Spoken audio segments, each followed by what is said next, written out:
Américas no Ar. Oferecimento Landfi. Envie dinheiro rápido e fácil para o Brasil. Uninter. A melhor faculdade para brasileiros nos Estados Unidos. Acesse uninteraméricas.com e inscreva-se já. Deportados brasileiros. Primeiro voo de 2026 decolou hoje dos Estados Unidos, levando um grupo de repatriados. Tiro de agente do ICE mata manifestante em Minneapolis e situação provoca revolta e choque no território norte-americano. Família processa 2 companhias aéreas após ser atacada por percevejos durante um voo internacional. Nestlé faz recall global de várias fórmulas infantis com risco de contaminação por bactéria. Estudo brasileiro identifica 3 fatores biológicos que explicam como algumas pessoas chegam aos 100 anos de idade com saúde.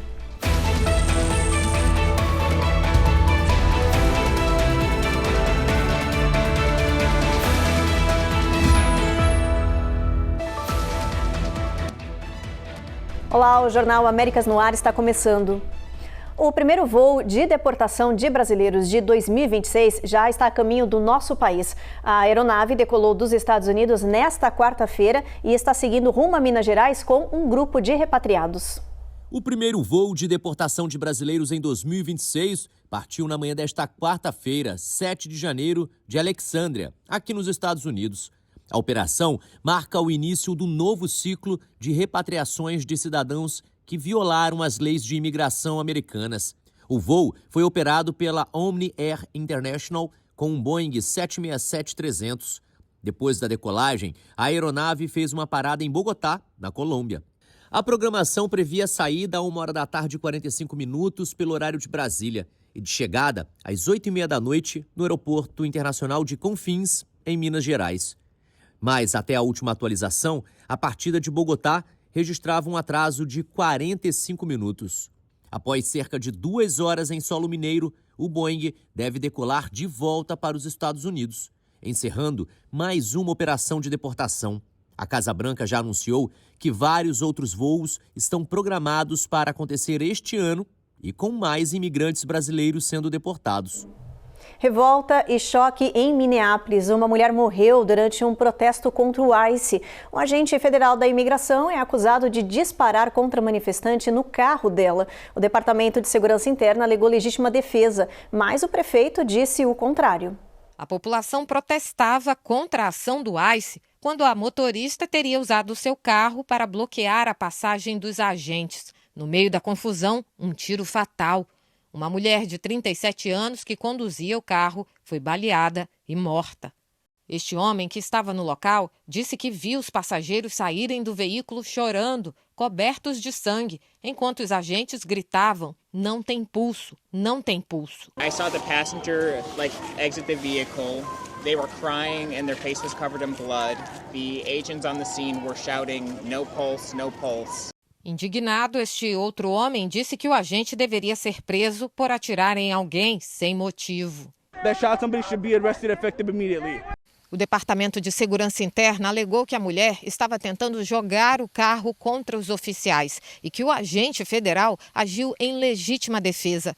O DHS qualificou o ato como terrorismo doméstico, alegação que despertou a ira do prefeito de Minneapolis. Having seen the video of myself, I want to tell everybody directly. That is. Irritado com toda a situação, Jacob Frey chamou a versão do DHS de mentirosa e disse que o agente agiu de forma imprudente, sem motivo. Afirmou que a presença do ICE era uma tragédia anunciada e, irritado, exigiu com um palavrão a saída imediata dos oficiais de imigração de Minneapolis, que, segundo ele, criavam apenas caos por onde passavam. To ICE, get the out of Minneapolis. A morte desta manifestante está provocando reação em todo o país sobre o que muitos chamam de abuso dos agentes do ICE na caçada aos imigrantes indocumentados. Minneapolis prometeu uma investigação do caso e a responsabilização do culpado. O governo Trump reforçou a presença dos agentes do ICE na cidade para ampliar as operações de fiscalização de imigração e investigação de denúncias de fraude em programas sociais infantis envolvendo imigrantes somalis. Ainda em Minneapolis, profissionais de saúde e também líderes comunitários estão denunciando a atuação do ICE dentro de hospitais da cidade. Eles acusam os agentes federais de invadir um centro de emergência sem mandado judicial e algemar um paciente ao leito. As manifestações aconteceram em frente ao Hennepin County Medical Center. O grupo comunitário afirma que os agentes do ICE estão circulando livremente pelas salas de emergência, sem apresentar qualquer mandado oficial, e estão buscando por imigrantes sem documentação. Testemunhas disseram que os agentes teriam algemado um paciente ao próprio leito e permanecido ao lado dele por mais de 24 horas. Há também denúncias de que os agentes entraram em áreas restritas, onde apenas funcionários do hospital podem permanecer. Um legislador estadual disse que autoridades locais e a direção do hospital confrontaram os agentes. Eles saíram do local depois que a segurança cobrou a documentação oficial que eles não tinham. O Departamento de Segurança Interna ainda não se manifestou sobre esse caso. Se confirmadas, essas denúncias são extremamente graves. Hospitais são espaços protegidos e agentes federais não podem circular livremente em salas de emergência, muito menos algemar pacientes sem mandado judicial. Isso fere direitos civis básicos, fere protocolos médicos e o devido processo legal. A atuação deste órgão precisa respeitar limites claros, especialmente em ambientes de saúde, onde a prioridade absoluta deve ser o atendimento e a preservação da vida. Depois, discutimos fiscalização migratória. No próximo bloco, Estados Unidos apreendem 2 petroleiros e divulgam plano para a recuperação da Venezuela. E ainda, a família processa 2 companhias aéreas após ser atacada por percevejos durante um voo internacional.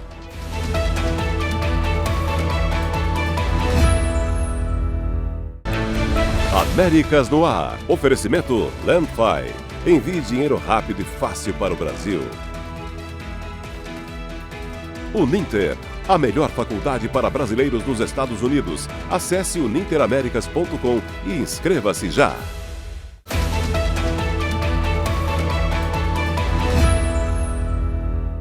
Já voltamos e com a notícia de que mais 2 navios petroleiros foram apreendidos, um no Atlântico e outro no Caribe. A ação foi no mesmo dia em que a Casa Branca divulgou um plano para a recuperação da Venezuela. Matias Brotero tem as informações. O governo americano divulgou as 3 fases do plano dos Estados Unidos para a Venezuela.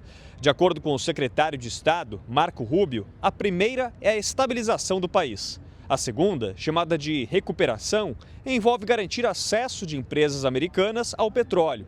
E a última fase é a da transição do governo. Hoje, os Estados Unidos realizaram 2 apreensões de petroleiros. Uma embarcação foi interceptada no âmbito de uma operação contra o tráfico de drogas no Mar do Caribe. O outro navio foi apreendido no Oceano Atlântico, após 2 semanas de perseguição em meio ao bloqueio mantido pelos americanos contra petroleiros sancionados. Os Estados Unidos disseram que vão controlar a indústria petrolífera da Venezuela. E segundo a agência de notícias Reuters, um acordo está sendo costurado para redirecionar embarques que antes seguiriam para a China. Pelas redes sociais, Trump escreveu que o governo venezuelano entregará entre 30 e 50 milhões de barris de petróleo sancionados de alta qualidade aos Estados Unidos. O presidente reforçou que o petróleo será vendido a preço de mercado e que ele, Trump, será responsável por controlar o dinheiro obtido para garantir que os recursos sejam usados em benefício do povo da Venezuela e dos Estados Unidos. A secretária de imprensa, Karoline Leavitt, afirmou que o governo já começou a comercializar o petróleo bruto da Venezuela no mercado global e que representantes do setor devem se reunir na Casa Branca nesta semana. A decisão foi condenada pela China. De Washington, D.C., Matias Brotero para o Américas no Ar. O Departamento de Estatísticas do Trabalho divulgou hoje dados de emprego dos Estados Unidos. O número de vagas abertas caiu para cerca de 7,15 milhões no fim de novembro. É o maior patamar em mais de um ano. A queda foi registrada na maioria dos setores, com exceção do varejo e da construção, que mostraram um leve aumento na demanda por trabalhadores. As contratações também diminuíram, chegando ao nível mais baixo desde 2024. Mudando de assunto, Nova York registrou o menor número de tiroteios e homicídios no ano de 2025. O Departamento de Polícia disse que os números são históricos para a Big Apple. Os detalhes com Carolina Camargo.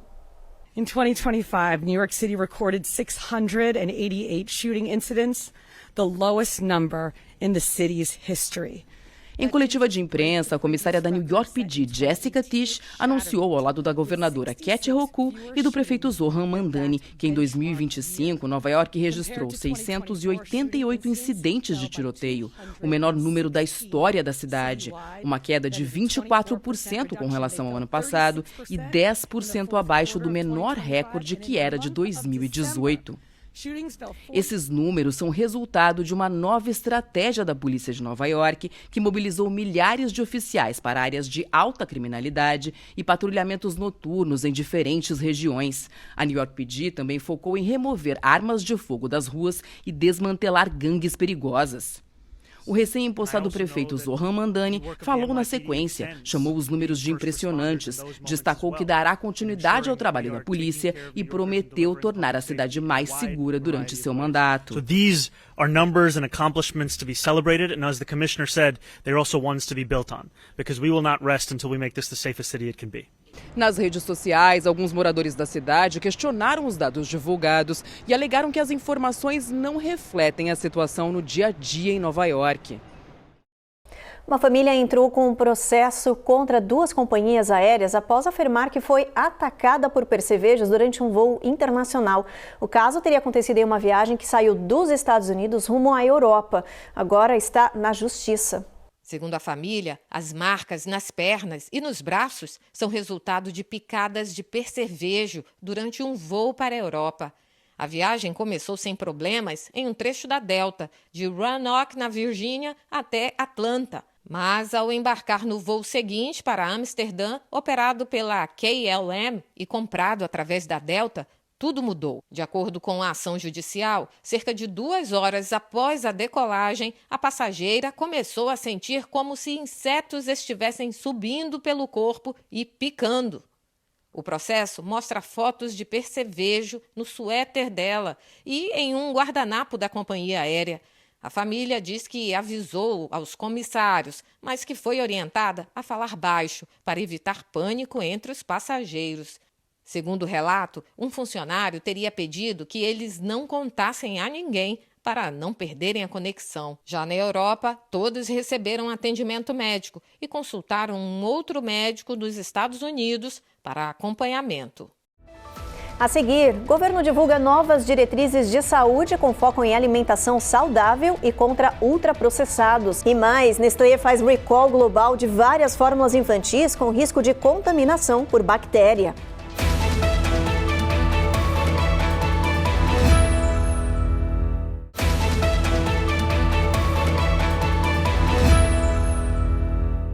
A Casa Branca anunciou uma mudança histórica na política de nutrição dos Estados Unidos. O governo divulgou novas diretrizes para os próximos 5 anos, com foco em alimentação saudável e contra ultraprocessados, açúcares e doenças crônicas. A reportagem é do Eliseu Caetano.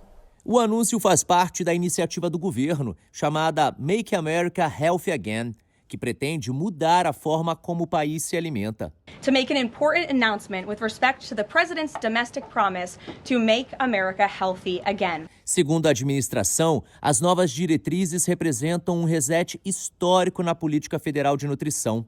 O foco agora é combater alimentos ultraprocessados, diminuir o consumo de açúcar e priorizar o que o governo chama de comida de verdade. Entre as principais mudanças estão o incentivo de comidas com mais proteína, laticínios, grãos integrais, frutas e vegetais. O governo passa a apoiar também o consumo de leite integral e de gorduras saudáveis dos alimentos, diferente de diretrizes anteriores, que priorizavam dietas com baixo teor desses itens. These new guidelines will revolutionize our nation's food culture and make America healthy again. Essas normas servem de base para programas federais de alimentação nas escolas e também para a população em geral, o que impacta milhões de pessoas em todo o país. De acordo com a Casa Branca, o objetivo é enfrentar a crise de doenças crônicas aqui nos Estados Unidos, como obesidade, diabetes e problemas cardiovasculares, e com isso reduzir gastos bilionários com com tratamentos médicos e melhorar a saúde da população. Hoje, segundo a Casa Branca, mais de 40% das crianças do país têm pelo menos uma condição grave de saúde. O governo afirma ainda que as novas diretrizes são baseadas em ciência e dados, e não em interesses políticos ou da indústria. E já está disponível nas farmácias do país as pílulas de Wegovy, que é uma nova opção para pacientes que buscam perder o peso sem injeções. A Coni Rocha tem os detalhes. A novidade anunciada pela farmacêutica Novo Nordisk está disponível nas farmácias, mas é preciso apresentar receita médica para comprar o medicamento Wegovy em pílulas. Essa é a primeira versão oral do tipo GLP-1, aprovado pela FDA para emagrecimento em adultos. Ele age igual às injeções, reduz o apetite e retarda a digestão, o que ajuda no controle de peso. Mas os efeitos colaterais são parecidos com os injetáveis: enjoo, diarreia e vômito, principalmente no início do tratamento. A pílula deve ser tomada todos os dias, sempre 30 minutos antes de comer, beber café ou tomar outros remédios. O Wegovy é em comprimido, é aceito na maioria dos planos de saúde. Sem seguro, o preço varia entre $149 e $299, dependendo da dosagem. Mas os médicos alertam que o uso deve ser acompanhado por um profissional de saúde para evitar riscos. Eu, como profissional e também como paciente na área de saúde, eu uso os medicamentos para emagrecimento há um bom tempo. Eu tive uma perda de peso de 8 quilos e agora lançaram o produto com pílulas, né?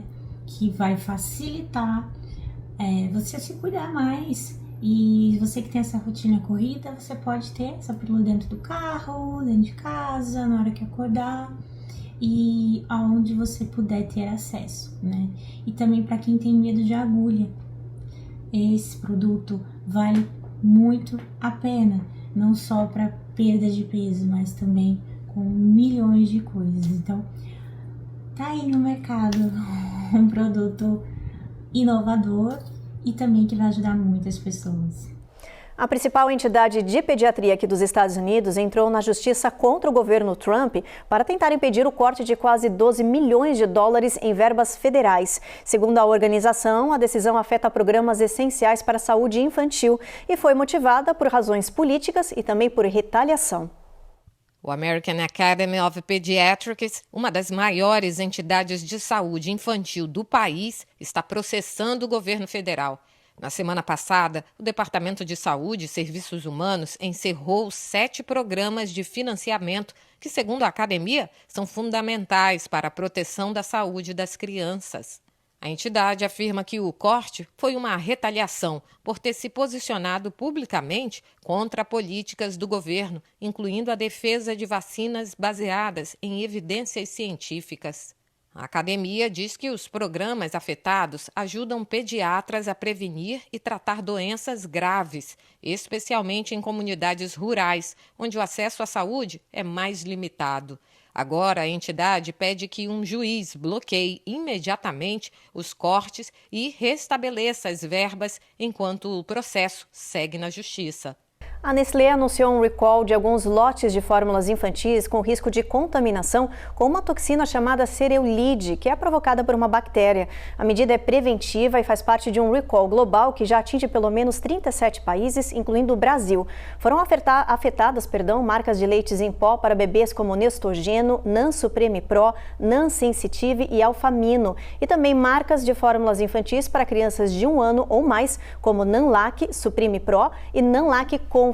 Segundo as agências sanitárias, o consumo de produtos contaminados pode causar vômitos, diarreia e letargia nos bebês e nas crianças. Nos Estados Unidos, a FDA ainda não emitiu uma proibição formal, mas o recall também se aplica ao mercado norte-americano. A empresa afirma que identificou a toxina em um ingrediente fornecido por um produtor terceirizado e que está cooperando com todas as autoridades. No site da Nestlé é possível ver os números dos lotes em recall e verificar se você possui algum desses produtos na sua casa. Na dúvida, procure um médico. Depois do intervalo, e o USPS alerta que alterou a forma de carimbar correspondência e isso pode afetar declarações de imposto de renda, por exemplo. Estudo brasileiro identifica 3 fatores biológicos que explicam como algumas pessoas chegam aos 100 anos com saúde.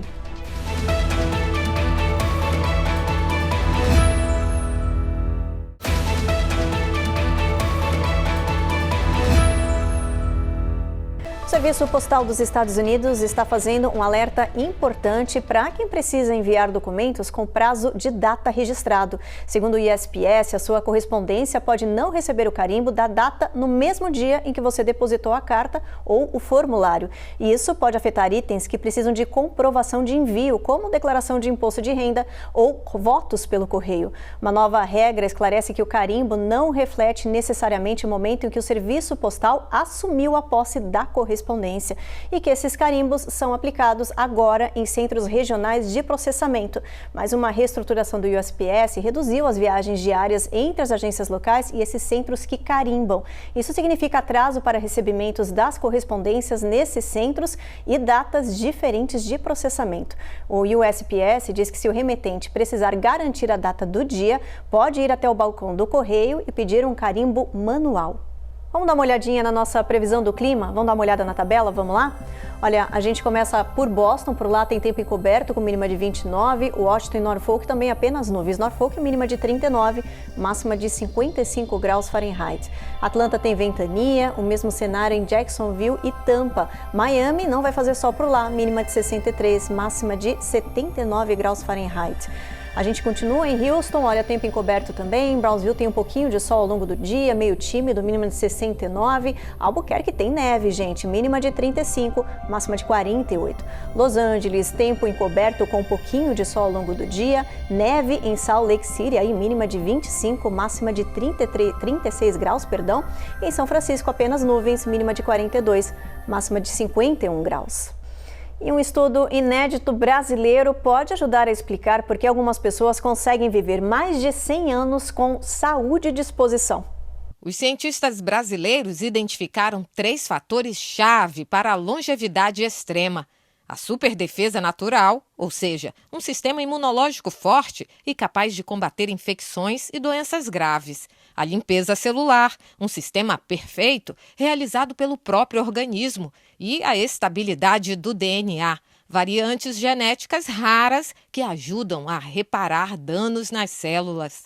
Durante a pandemia de Covid-19, essa resistência ficou ainda mais clara. Muitos supercentenários apresentaram um fator genético incrível e altos níveis de anticorpos, provando uma força biológica fora do comum. Essas descobertas estão sendo estudadas para entender como prolongar a vida de mais pessoas. O estudo apontou que todos esses idosos eram ativos. O preparador físico, Cássio, diz que esse também é outro segredo para manter o corpo e mente saudáveis e, com isso, alcançar a longevidade.